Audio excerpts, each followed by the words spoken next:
தாவீது எப்படி விசுவாசத்தை பயன்படுத்தி கோலியாத்தை மேற்கொண்டார் என்று அறிந்து கொள்ளப் போகிறோம். முதலாவது, தாவீது ஆண்டவர் தன் வாழ்க்கையில முந்தின நாட்களில் செய்த நன்மையை தியானித்து தன்னுடைய விசுவாசத்தை வர்த்திக்க செய்தார். சிங்கத்தின் கைக்கும் கரடியின் கைக்கும் தப்புவித்த அதே தேவன் இந்த பெலிஸ்தனாகி கோலியாத்தின் கைக்கும் என்னை நிச்சயமாய் தப்புவிப்பார் என்று தன்னை ஆண்டவருக்குள்ளே திடப்படுத்தி கொண்டார்.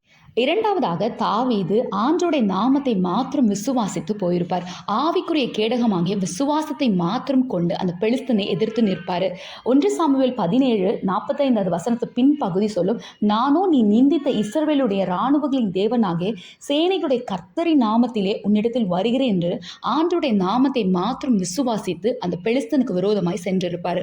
மூன்றாவதாக, விசுவாசத்தோடு கிரியை அவரிடத்தில் காணப்பட்டது. அவர் ஆண்டவர் தான் ஜெயம் கொடுப்பார், நிச்சயமாய் தப்புவிப்பார், அந்த பெலிஸ்தனை என் கையில் ஒப்புக் கொடுப்பார் என்று விசுவாசித்தார். அதோடு கூட 5 கூழாங்களையும் கவன்களையும் தன் கையிலே கொண்டு போய் அந்த பெலிஸ்தனுக்கு விரோதமாய் நின்றார்.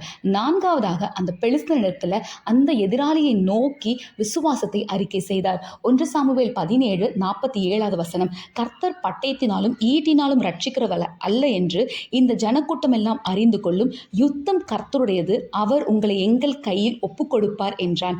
தாவீது அந்த பிரச்சனையும் போராட்டம் பெலிஸ்தனை எதிர்பார்த்து விசுவாசத்தை அறிக்கை செய்தார்.